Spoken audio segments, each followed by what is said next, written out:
Majority Leader.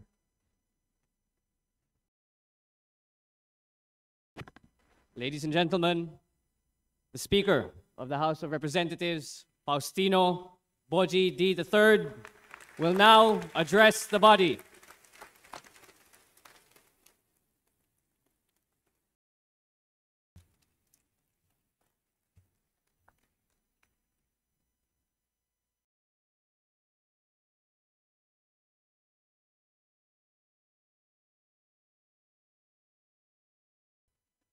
To the honorable members of this August Chamber, the 20th Congress, mga kababayan, magandang hapon sa ating pong lahat.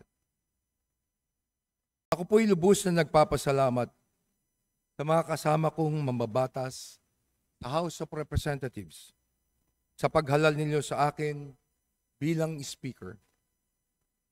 Hindi ko po ito inaasahan. Matapos ang ilang dekadang paninilbihan bilang lingkod bayan mula pa kabataang barangay hanggang gobernador ng Isabela, inakala ko na ang susunod na yugto ng aking buhay ay para sa aking pamilya. Ngunit, ibang daan ang inilatag ng ating Panginoon. Dinala niya po ako muli dito sa Kongreso upang mas higit pang palawakin ang aking paglilingkod. Aminado po ako.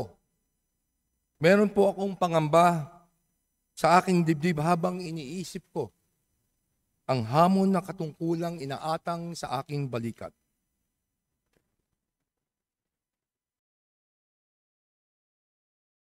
Patid ko po na marami sa ating mga kababayan ang nasasaktan at nagagalit na dahil sa mga kasalukuyang kaganapan. Naiintindihan ko po kayo. Bilang anak ng lalawigan ng Isabela, alam na alam ko po ang mga pagsubok na dala ng matinding bagyo, ang pagkasira ng mga bahay at buhay tuwing tumataas ang tubig baha. Sa ngalan nila, tinatanggap ko ng buong kababang loob ang hamon ng pagiging Speaker of the House.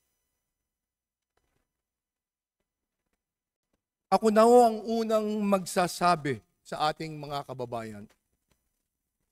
Meron po kaming pagkukulang. Kami po ay nagpapakumbaba sa inyo.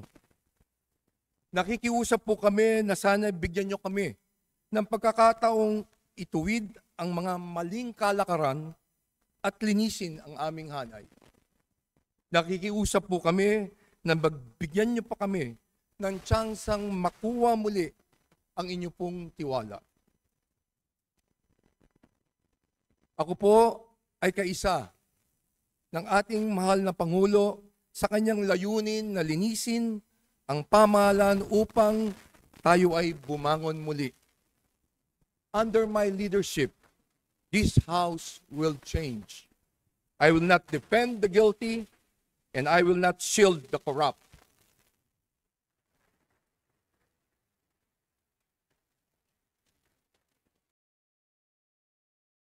Gaya ng paninindigan ng ating Pangulo, no rank, no ally, no office will be spared from accountability.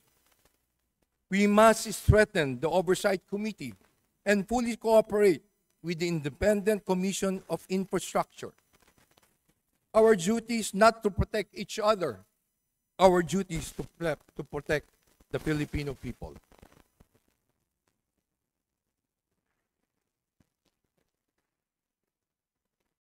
Alam kong maaaring maging puno ito ng panganib dahil sa mga maaaring matapakan.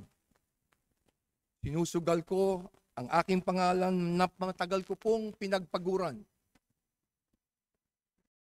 Yayakapin ko ang sakripisyong ito nang maibsan ang mas mabigat na sakripisyong kinakaharap ng ating mga kababayan.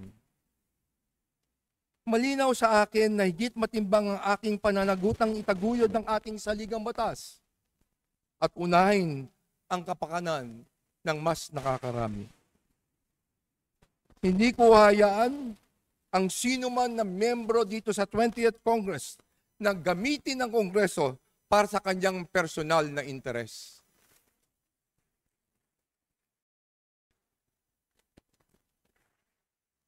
Panahon na nang ituon natin ang ating paningin sa mga pangailangan ng ating mga kababayan. Sila ang rason kung bakit tayo naririto. Huwag sana po natin kalimutan yan. Sila ang unahin natin bago ang pangsariling kapakanan. Kung meron pong dapat na managot sa mga umuugong na mga paratang na ito, titiyakin natin na magiging patas ang mga pagdinig at kung meron mang mga pangalang nabanggit sa mga pagdinig na ito, may mga tamang forum para sila ay makapagpaliwanag. Tayo po ay magiging transparent at accountable sa ating mga gawain. Kung kinakailangan, makapag-ugnayan sa mga naglalabas ng saloobin, ako po mismo ang harap para makipag-usap.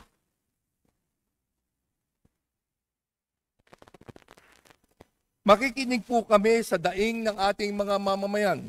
Makikinig po kami sa inyong mga boses. Ito lang ang paraan para lumabas ang pawang katotohanan at dito lang masisimulang matanggal ang agam-agam ng ating mga kababayan. Sa mga kasamahan ko sa Kongreso, magtatagumpay lamang po tayo kung tayo magkakaisa upang makamit ang hangaring ito.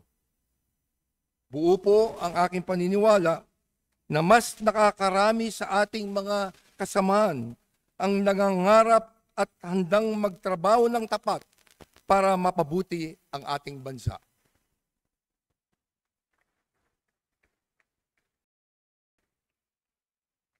Hindi ko po magagawa itong na nag-iisa. Kailangan ko po kayo. Kailangan po natin ang bawat isa. Kaya kukunin ko itong pagkakataon na to na ipabot sa ang ating pong pasasalamat sa dating speaker sa kanyang bukas palad na pakikipagtulungan para maisakatuparan ang isang maayos na transisyon at natatanging hangarin na ito.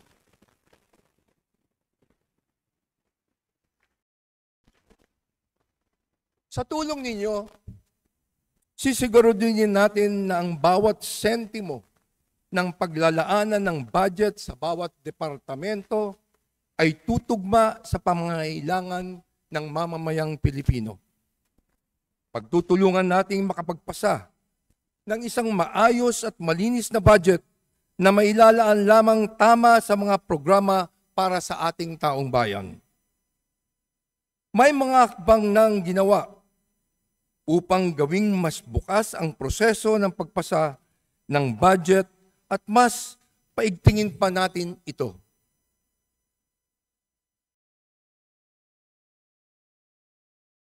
Ako po ay handang makinig sa iba't iba nating tinig upang higit nang makaunawa. Nakahanda po ang aking bisig na makipagtulungan kanino man alang-alang sa ating bansa. Mula noon hanggang ngayon, ako po ay walang pinipiling kulay. Lahat ay mahalaga. Lahat ay may maaaring maiambag upang magampanan ang ating mandato bilang kinatawan ng ating pong mga mamamayan. Sa ating pong mga kababayan, hinihiling ko po na magpatuloy tayong magmatsyag at magbantay. Tanging kayo lamang po ang makakapagsabi at makakapagpasya kung dapat bang ibigay ninyo muli ang tiwala sa amin. Kayo ang magiging bahagi ng reforma para masiguro natin sa darating na mga araw ang kapakanan ng taong bayan ang mauuna. Ngayon na po ang oras, hindi bukas, hindi sa susunod na mga araw. Sama-sama tayong babangon Sama-sama tayong kumilos. Sama-sama tayong maglingkod. Hindi magiging madali ang ating tatalakayin. Alam kong magiging mahirap para sa ating lahat. Pero gaano man kahirap, kung ito naman ang nararapat, kung ito naman ang tama, ito ang kailangan nating gawin at pagtulungan.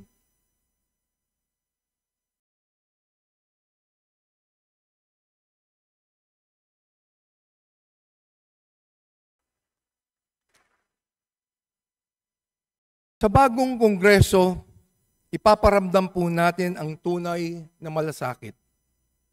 Ipapamalas natin ang tunay na paglilingkod na nakatutok ng buo para sa pag-angat ng buhay ng sambayanang Pilipino. Walang ibang agenda, walang ibang interes.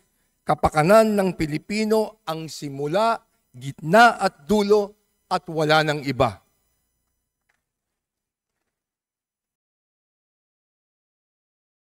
Sa lahat ng ito, hindi tayo hatulan sa ating mga salita, kundi sa ating mga gawa.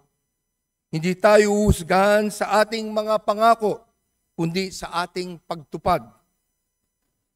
Kaya hinihikayat ko ang bawat isa na sama-sama nating isulong ang isang bagong Pilipinas na matatag, marangal at nagkakaisa. Muli, maraming salamat sa inyong pagtitiwala. Pagpalain nawa tayo ng puong may kapal.